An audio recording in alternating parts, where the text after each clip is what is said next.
Welcome, ladies and gentlemen, to my commentary on the Rand Paul controversy.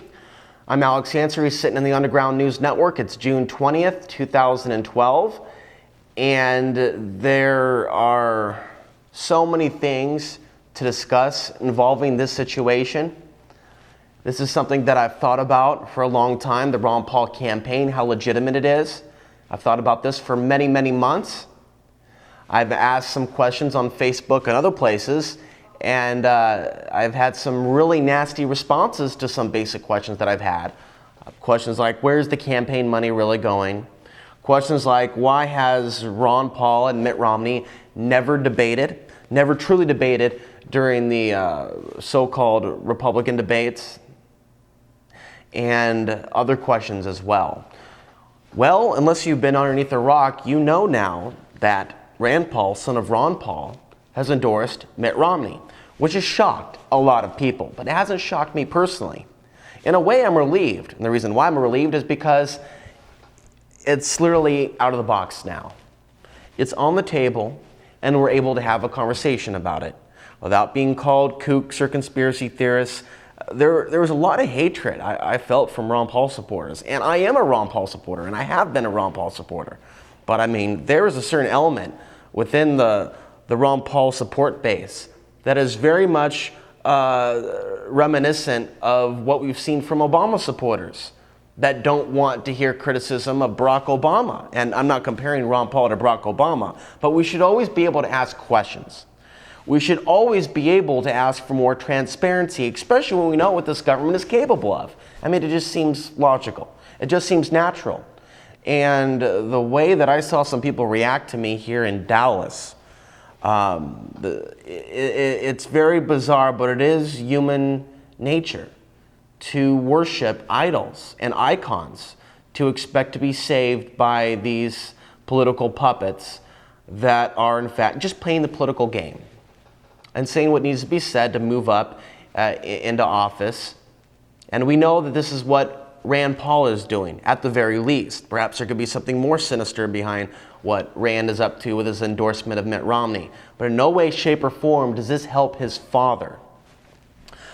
Now, I want to talk about a few things here, put a few things in the proper context. People say that Rand and Ron Paul are not one and the same, and that Rand has the freedom to do whatever he would like to do.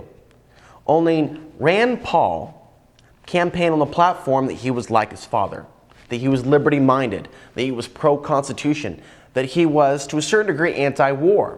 But we do know that Rand Paul voted for sanctions on Iran.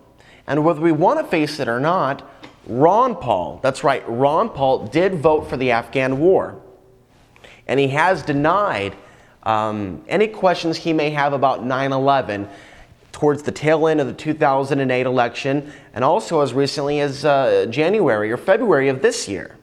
So we know that the things that Ron Paul is saying today, they're not the same radical statements that Ron Paul has made in the past. It's no longer in the Fed, it's audit the Fed.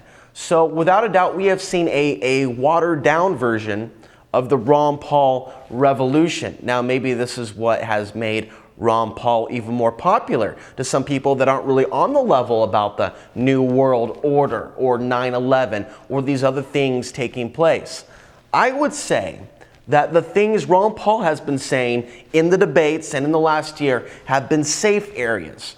And a lot of people are thinking that Ron Paul is revolution all the way. I see a watered down version of what he was.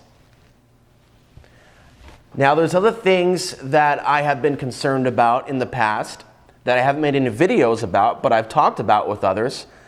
And again, I've seen more cult-like behavior from some Ron Paul supporters that believe the man, Dr. No, can do no wrong. And it's become a religion, obviously, to some people. Ron Paul endorsed a man by the name of Ted Cruz not too long ago in Austin, Texas. I was there several months ago. The Tea Party Express. Ted Cruz is a neocon. His wife is a member of the Council on Foreign Relations. His wife is the VP of the Treasury Department for Goldman Sachs. Does that sound like a liberty candidate to you? Ted Cruz used to work for Chinese companies that made their living stealing U.S. blueprints. And by the way, this information did not come solely from David Dewhurst. It could be cross-referenced to articles from 2 years ago. But there was massive denial in the Ron Paul movement, the Dallas for Ron Paul group.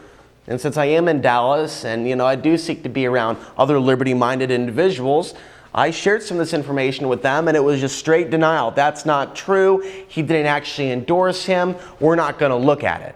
Just blatant, we're not going to look at it. He did not endorse Ted Cruz. Well, it came out eventually that he did endorse Ted Cruz. And I called Ron Paul's campaign headquarters, and despite the fact that they're pulling in so much money, the Ron Paul campaign headquarters, they don't even have someone there to answer the phone. Or the decency to call back one of their supporters and say, yes, Alex, that's true. Or no, Alex, that's not true. Ron Paul would never do that. And to make things even weirder, get ready for this.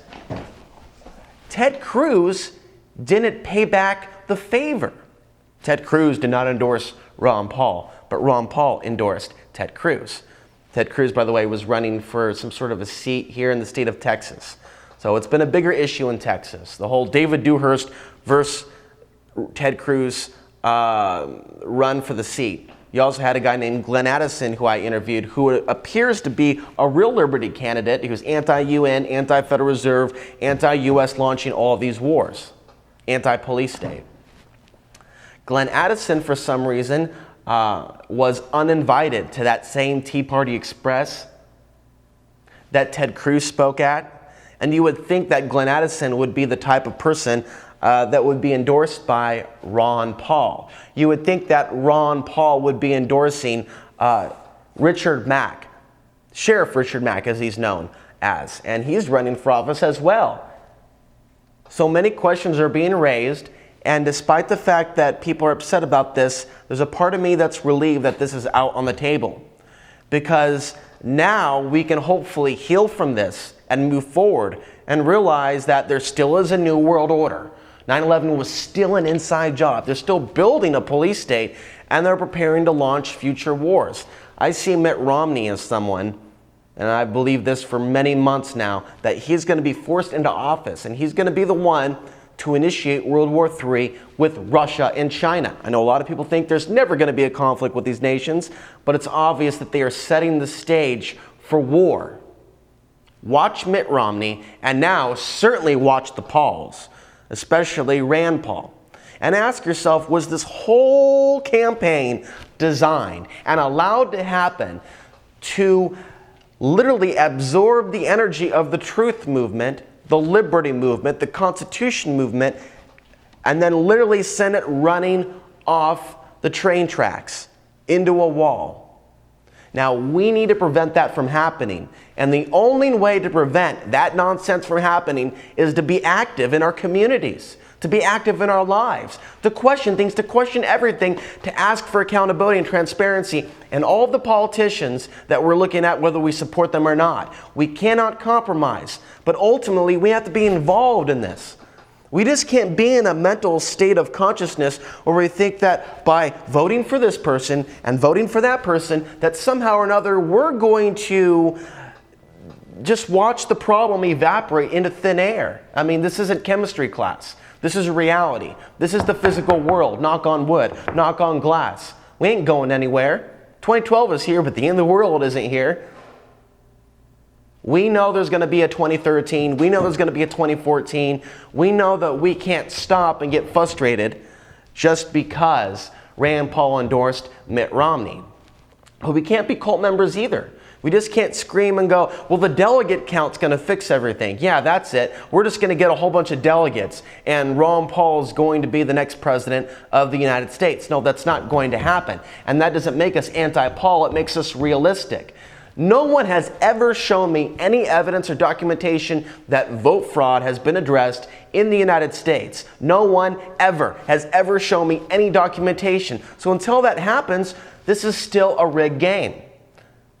It still makes no sense to put all your ducks in one row, to put all your eggs in one basket, because if you do the same thing the same way and expect different results, that's insanity. And we cannot continue to do that. This is going to be a very interesting time as the weeks and the months progress. And it's going to be very exciting to see people present their ideas, present their views on how we can get ourselves out of the mess that we're in without succumbing to worshiping political icons and idols, because that is not, in my opinion, an expression of human evolution.